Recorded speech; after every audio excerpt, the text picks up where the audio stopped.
અધ્યાપકો, મારી સાથેના અભ્યાસ કરતા મિત્રો તેમજ અહીં ઉપસ્થિત દરેક માનનીય મહાનુભાવો, જય હિન્દ સાથે હું મારી વાત શરૂ કરું. પ્રજાસત્તાક મહિનાને મારા વંદન છે. આજે છે 26 જાન્યુઆરીનો પવિત્ર દિવસ, જ્યારે બંધારણે આપ્યો સ્વતંત્ર જીવનનો આભાસ. આજના શુભ દિવસે હું એક મહત્વપૂર્ણ દિવસ વિશે વાત કરવાની છું. તે દિવસ છે પ્રજાસત્તાક દિન. આજે છે 26 જાન્યુઆરી, એક એવો દિવસ કે જે દિવસે ભારતના બંધારણ અને લોકશાહીનો પ્રારંભ દિવસ છે. હું આ મંચ પર મારી વાતને આગળ વધારતા પહેલા ભગવાનને એટલી જ પ્રાર્થના કરું છું કે આપણો દેશ હંમેશા શાંતિ અને સમૃદ્ધિની દિશામાં જ આગળ વધે. પ્રજાસત્તાક દિનનું ઐતિહાસિક મહત્વ. શું તમે વિચારશો આપણે આ દિવસને શા માટે ઉજવીએ છીએ? તો તેનો જવાબ છુપાયેલો છે દેશના સંઘર્ષ અને તેની ઉત્ક્રાંતિની કહાણીમાં. ભારતે 15 ઓગસ્ટ 1947 ના રોજ આઝાદી મેળવી હતી, પરંતુ એ પછી પણ એ સમય સુધી સંપૂર્ણ લોકશાહી નહીં ગણાય જ્યાં સુધી આપણું પોતાનું બંધારણ અમલમાં નહીં આવે.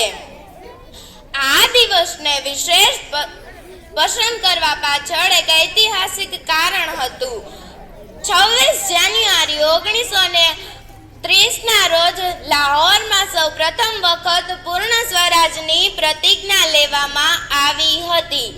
26 નવેમ્બર 1949 ના રોજ ભારતનું બંધારણ મસૂદ તૈયાર થયું હતું અને 26 જાન્યુઆરી 1950 ના રોજ તે સત્તાવાર અમલમાં આવ્યું હતું.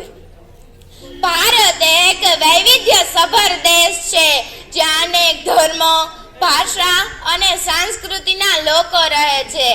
આજે આપણે એ સમજીએ કે જો આપણે સમાનતા, ભાઈચારો અને શાંતિથી ન રહી શકીએ ને તો આપણા બંધારણને મજબૂત બનાવવું મુશ્કેલ બની જશે. આપણા બંધારણમાં એક સૌથી મોટો સિદ્ધાંત છે, સર્વે સમાન છે. ડોક્ટર આંબેડકરે એક વખત કહ્યું હતું, આપણે રાજકીય સમાનતા તો મેળવી લીધી છે, પરંતુ હજુ આર્થિક અને સામાજિક સમાનતા માટે લાંબી લડત લડવી પડશે.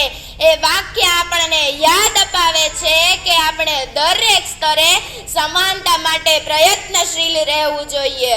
મિત્રો, હું તો ફક્ત 12 વર્ષની વિદ્યાર્થી છું, પરંતુ હું માનું છું કે આપણા યુવાનો આપણા દેશનું ભવિષ્ય છે.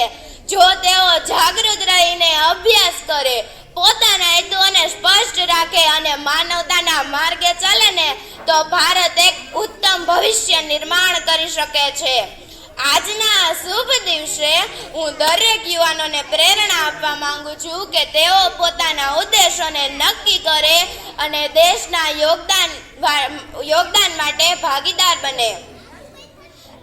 જેમણે પોતાની જાતને રાષ્ટ્રને સમર્પિત કરી છે એવા શહીદોના બલિદાનને વ્યર્થ જવા દઈએ તે યોગ્ય નથી.